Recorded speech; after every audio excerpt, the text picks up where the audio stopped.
the capital, it's a younger generation taking to the streets. Justice! Justice! On Wednesday, June 25th, 2025, the streets of Nairobi stirred with a fierce energy, the kind of energy that felt familiar, but this time it was heavier. This time, the voices were louder, the faces were younger, and the determination impossible to ignore.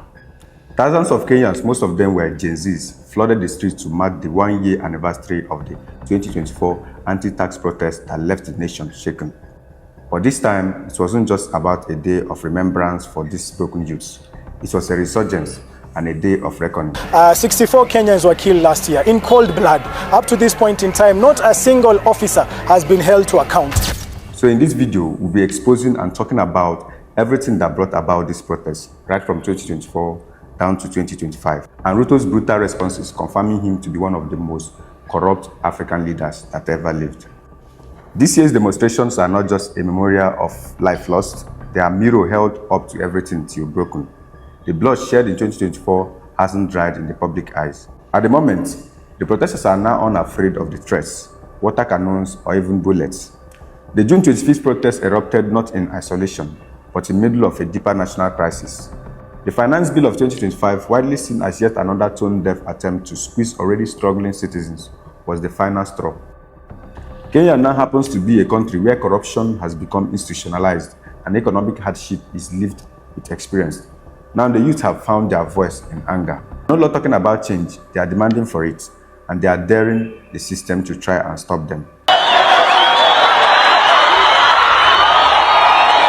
Talking about the first Finance Bill of June 18, 2024, the Kenyan government introduced the Finance Bill 2024, proposing sweeping tax hikes that hit ordinary citizens to the hardest. Among them was painful proposal of over 16% VAT on bread, increased fuel levies, a new motor vehicle circulation tax, and heavy taxes on digital content creators. More so, taxes on sanitary pads and diapers. And at this point, for many Kenyans, especially the unemployed, the youth, and low-income earners, it felt like a brutal blow in the country's already drowning inflation, joblessness, and ballooning public debt. Online outrage erupted under the hashtags like Reject Finance Bill of 2024 and Occupy the Parliament, talking about how the digital mobilization began from June 20th, 2024. Kenya's digital savvy youth had no choice than to mobilize quickly. On TikTok, X, WhatsApp, and Instagram became a tool of resistance.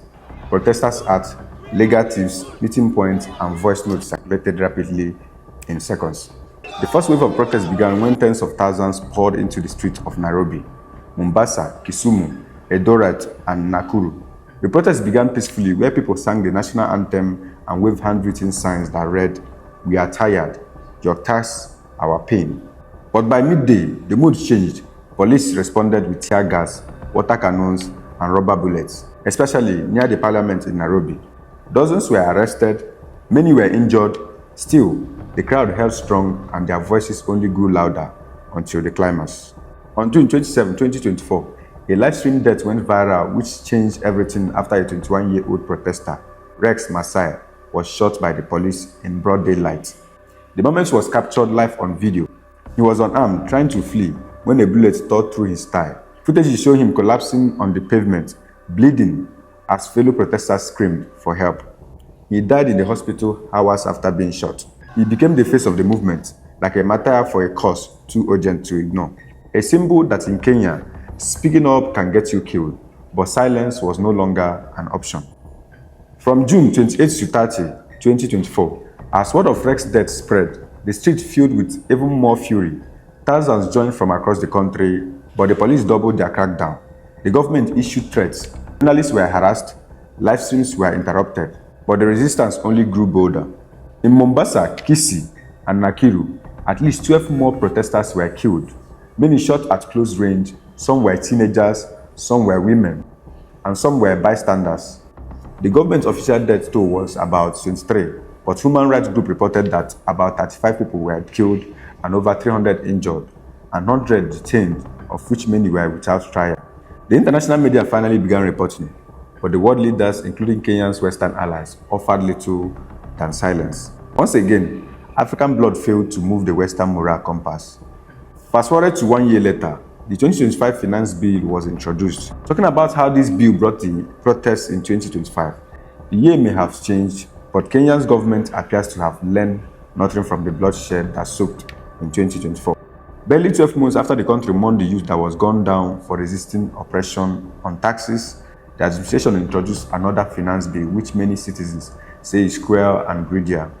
And more also, they turned deaf ear to the ones that sparked the nationwide chaos in the year before. To the average Kenyan, this bill is not just a fiscal document, it's a betrayal in black and white, a death sentence hidden in economic jargon. Taking you on these bills that was introduced in 2025. Firstly is the reintroduction of the motor vehicle tax, now at 2.5%. This tax was rejected in 2024 after public outcry and the death of protesters. But in 2025, the government sneaked in back as a motor vehicle circulation levy, a tax that would charge up to 2.5% of vehicle values annually, capped at 100,000 Kenyan shillings. For a country where owning a car is not luxury, but often a survival, especially for gig workers, Uber, boat drivers, and even small business owners, this tax felt like an insult.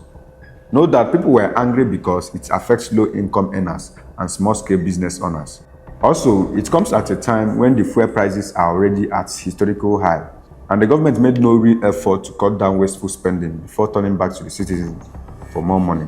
Secondly is the increased excise duty on mobile money transaction. Again, mobile money like M-Pesa, Airtel Money, and etc. is the livelihood of Kenya's informal economy.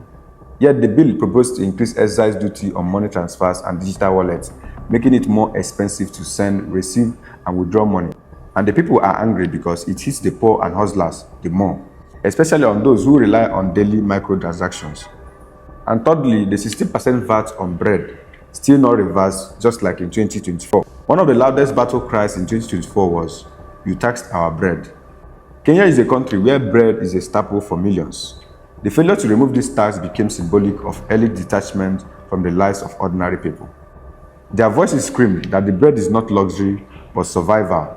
And these taxes, combined with higher fuel and transportation costs, push food prices even further out of reach. Unfortunately, on the list is the digital content creators taxation. Just like last year, the government targeted content creators, influencers, and digital freelancers, many of whom built their online careers in the absence of formal jobs. This time, it proposed more withholding tax and compliance hurdles, making it harder for young creatives to earn freely. The government knows fully well that the digital space is one of the employment avenues the Gen Zs carved out for themselves. Rather than supporting them in the innovation, the government appears to be penalizing it. Lastly is the new eco-taxes and green levies without clear benefits. This particular bill introduced eco-levies on plastics packaging, electronics, and even phones under disguise of environmental responsibility. But Kenyans quickly pointed it out that the funds from similar levies in previous years disappeared into corruption. There is no transparency about what the money will be used. Rather, it raises costs of basic commodities without improving the environment. And the people believe that this is greenwashing, meaning the government is using climate language to push greed. You can go on, but core problems is that the billions is being passed heartlessly. More than any single tax, the Finance Bill of 2025 reignited anger because it symbolizes the same cruel governance that led to the deaths in 2024. It proves the fears of protesters were valid, that Kenya is governed by leaders who task powerless to preserve the powerful. And the question in this video is, if Ruto goes, does the system go with him? We have seen that the protest continues well, and the cry for President William Ruto resignation grows louder, even in the global headlines. But the harder, more uncomfortable question people seem to forget is that, what happens if actually he steps down? Would his departure mark a genuine turning point for Kenya, or simply serve as a symbolic gesture, a well-timed sacrifice to protect a deeply broken system? To understand what is at stake, we must look beyond the man himself into the machinery that made him. The presidency, after all, is just a visible tip of much deeper roots. Kenya's crisis isn't only about William Ruto. It's about system built for extraction, not governance. It's a structure rooted in decades of corruption, elite capture, rigged institutions, and constitutional loopholes.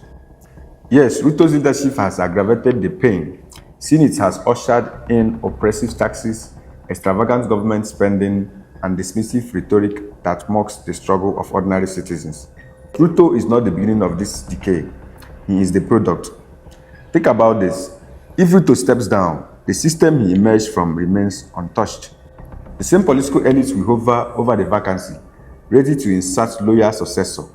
The same parliament that seamlessly passed the finance bill could simply replace him with a political twin. The deep state still controls the country's money, security apparatus, and election. The judiciary that has been largely silent in the face of public outcry will remain in place, robbed and complicit. Unless Kenya dismantles and rebuilds its entire structure, a presidential resignation, no matter how historic, could turn to little more than a cosmetic. Under the current constitution, Ruto's resignation would automatically elevate Deputy President Rigathi to the top seat. For many Kenyans, that scenario is not a relief, it's a nightmare waiting.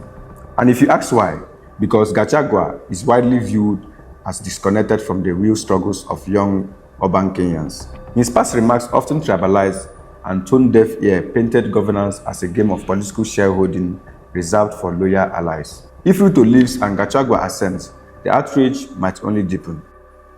For protesters and families of those who have already died, it would feel like swapping one head for the same serpent for another.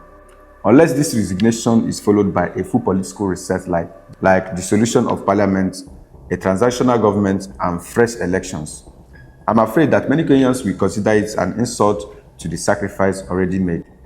Globally, Ruto's resignation, should it happen, would make waves. It would be the first time in post-independent Kenya that sitting president steps down due to sustained street protest. The world will watch, but not necessarily in solidarity.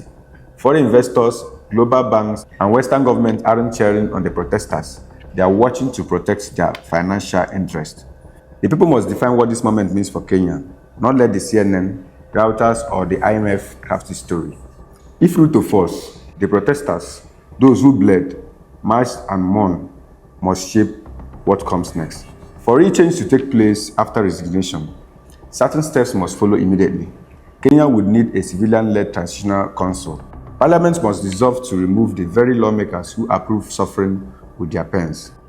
A People's Charter, crafted by civil society, youth leaders, and faith institutions, must outline urgent national reforms.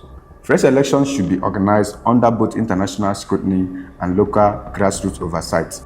And the country must pursue healing, justice for the dead, reparation for the victims, and a public anti-corruption reckoning that sees at least some of the untouchable finally held accountable. If Ruto resign, it will be historic, but it must only be the beginning, because this was never about just one man. It has always been about the ending culture of impunity, breaking an economic-built punishment, and unlearning a politics defined as betrayal. And again, if Kenyans should stop at removing Ruto, they risk being handed another shiny illusion by the same architects of their suffering. But if they press forward by organizing, resisting, educating, and rebuilding, then they can forge a new Kenya, a country that belongs to them, not just by birthright, but by vision and justice. Because at the end, a protest might remove a president, but only revolution can rewrite a nation. If you want to learn about the truth and be part of the truth, don't forget to like and subscribe for our next upload. Bye for now.